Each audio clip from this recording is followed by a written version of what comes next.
जनसंवाद न्यूज, सत्य आणि विश्वासाची बातमी। उल्हासनगरच्या मराठा विभागात राहणारे प्रवीण सुतार यांच्या घरगुती गणेशोत्सवात यंदा मुंबईमधील चाळींचा हुबेहूब देखावा साकारण्यात आलाय। हा देखावा पाहण्यासाठी नागरिक मोठ्या संख्येने गर्दी करू लागलेत। दरवर्षी सामाजिक संदेश देणारे देखावे सुतार कुटुंबीय साकारत आहे। यंदाही मुंबई परेल, बीडीडी चाळ, गणेश चाळ आणि आजूबाजूच्या परिसरात असलेल्या वसाहतीमधील जीवन वास्तव दाखवण्याचा प्रयत्न या देखाव्याच्या माध्यमातून करण्यात आलाय। यंदा हे गणपती बाप्पाचं 34वे वर्ष आहे।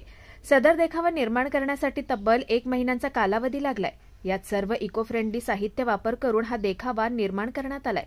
मागील वर्षी देखील सप्तशृंगी मंदिराचा देखावा साकारण्यात आल्यानं त्यांची दखल सामाजिक संस्थांनी घेतली होती। नमस्कार, मी प्रवीण सुतार। आम्ही उल्हासनगरच्या कॅम्प 4 मराठा सेक्शन या विभागात राहतो। सध्या हे आमचं 34वे वर्ष आहे गणपतीचं। दरवर्षी आम्ही काही ना काही वेगळा देखावा सादर करण्याचा प्रयत्न करत असतो। गेल्या वर्षी जसं आम्ही सप्तशृंगी गड बनवला होता, त्याच्या अगोदर आम्ही केदारनाथ बनवला होता, दूधसागर धबधबा बनवला होता। यावर्षी आम्ही काही वेगळा करण्याचा प्रयत्न केलाय।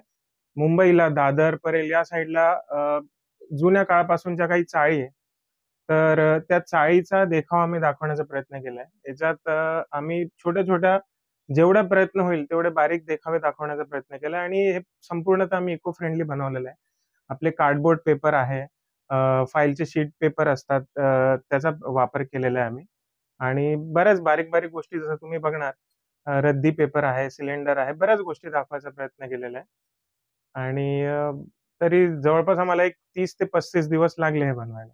काय संकल्पना काय होती, म्हणजे कसं सुचलं हे चाललंय म्हणतात? सुचलं म्हणजे आम्ही दरवर्षी गणपतीच्या ना 2-3 महिने अगोदरपासून ठरवत असतो की काय बनवायचं। तर आम्ही सगळ्यांनी मिळून ठरवलं की मुंबईच्या एखाद्या चाळीचा आपण देखावा दाखवायचा। सुरुवात तिथून झाली। आम्ही चाळींचे फोटो काढायला सुरुवात केली नेटवरनं की चाळ नक्की कशी असते, काय आपण त्याच्यात दाखवू शकतो। वेगवेगळ्या चाळींचे आम्ही बरेच फोटो काढले, त्याच्यावरनं बघितलं आणि मग त्यानुसार हे बनवलं। हे विभागामध्ये अशा उत्तम प्रकारे डेकोरेशन केलं, नागरिकांचा कशा प्रकारे प्रतिसाद? नागरिकांचं तर म्हणजे जे आतापर्यंत आलेत, त्यांनी तर म्हणजे त्यांना भयंकर आवडलंय। जे पण येऊन गेलेत त्यांना खूप छान आवडलं, म्हणजे प्रतिसाद तर खूप छानच मिळाला। जनसंवाद न्यूज, सत्य आणि विश्वासाची बातमी। आजच सबस्क्राइब करून बेल आयकॉनला क्लिक करा आणि पहा ताज्या घडामोडींचा अचूक अंदाज आपल्या मोबाईलवर।